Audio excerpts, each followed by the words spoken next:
Hello, Pauper fans. This is Mathonical, and you're joining me for the quarterfinals of the Pauper Challenge from October the 29th.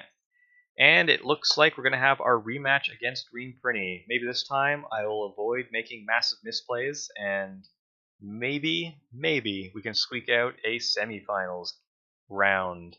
Our opening hand is quite reasonable. We've got some early interaction. Edict effect is nice.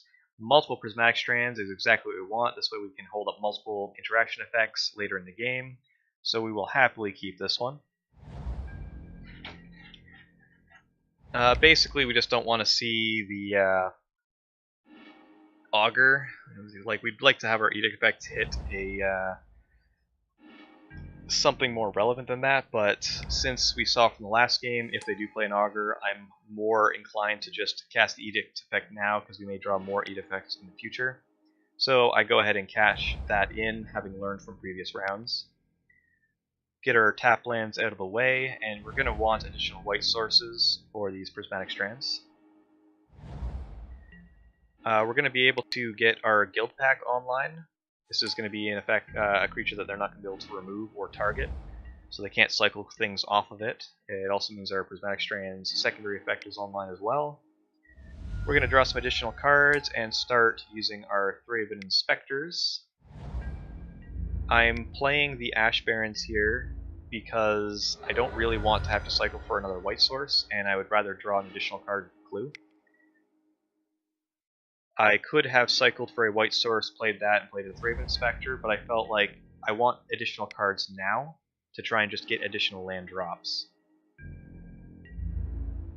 Digging did end up resulting in us getting a bounce land eventually, so that is very good for us. We're going to get down a Thraben Inspector, cash that clue in. We're going to also be able to get down a Core Skyfisher to bounce our Thraben Inspector if we want to, but drawing the Doomblade means I want to keep that open in case he goes for a tribe.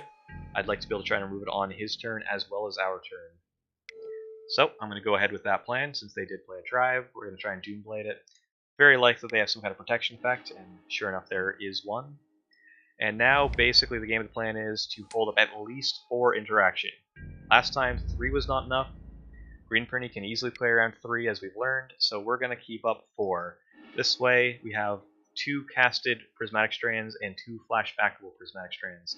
I'm not even attacking with the Gilding of the Guardian pack just in case he has a Giga Drouse and has some way of tapping down multiple things from us. Goes for the attack for 1 damage, and we just let it through. He very well knows what's in her hand from the attack skin probe, so he didn't go for the combo there.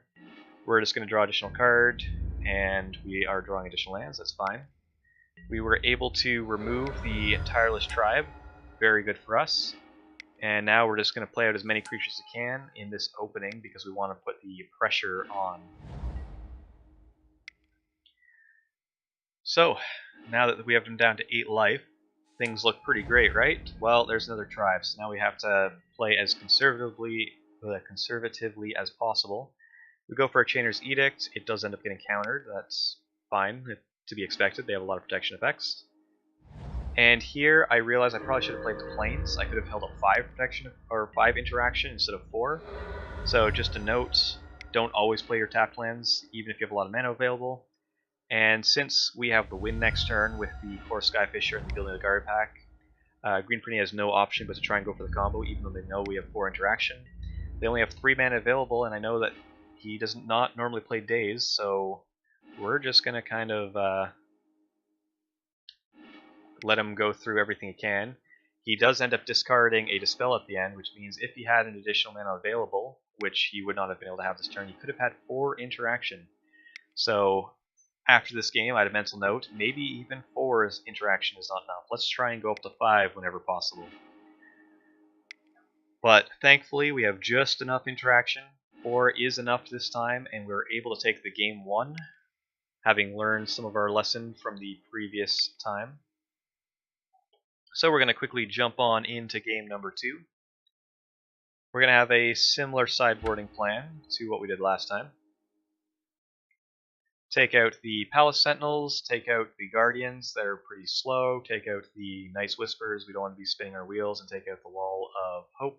Also take out the Gift of Rezova, bring in the 2 Coalition Honor Guards, the Doom Blades, and the Let's see, we also bring in the Duresses, and this time I opt to bring in the Raven's Crime over the Relic Progenitus, just trying to decrease the number of cards in his hand as much as possible. It is, of course, reasonable to bring in a Relic Progenitus. It is just up to you. We'll take a look at our opening hand. And this is a keepable one, just. We are able to have a turn 2 Doomblade, so we won't lose to the turn... Well, if he has turn 1 Tribe, we could lose to that, but that is a very unlikely occurrence, so going to keep this. It is a close one, though. Would like to have a bit more early interaction, but the Pestilence, if we get that down, does win the game. So, we're just going to start off playing our tapped land. Since we haven't seen anything come down yet, that does bode well for us. There's been no Pondering, there's been no Augur, so it looks good. Passing does look pretty well as well. I believe he did mulligan a bit this time. Yeah, he did mulligan down to 6. He had a long think there, probably debating if his hand was good enough, and he ended up keeping, but I guess it's not quite working out for him as well as he'd hoped. So we're just going to go ahead and get some of our creatures online. We still have our Doomblade as interaction. And here we're just going to kind of get in.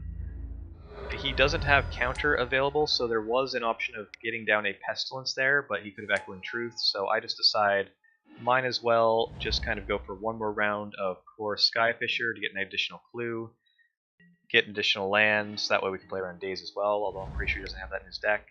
And right now we're just going to get down this Pestilence, and he does concede here. It won't be possible for him to play around the Pestilence with us having multiple black sources available, making him discard multiple cards if he does get the Tribe online.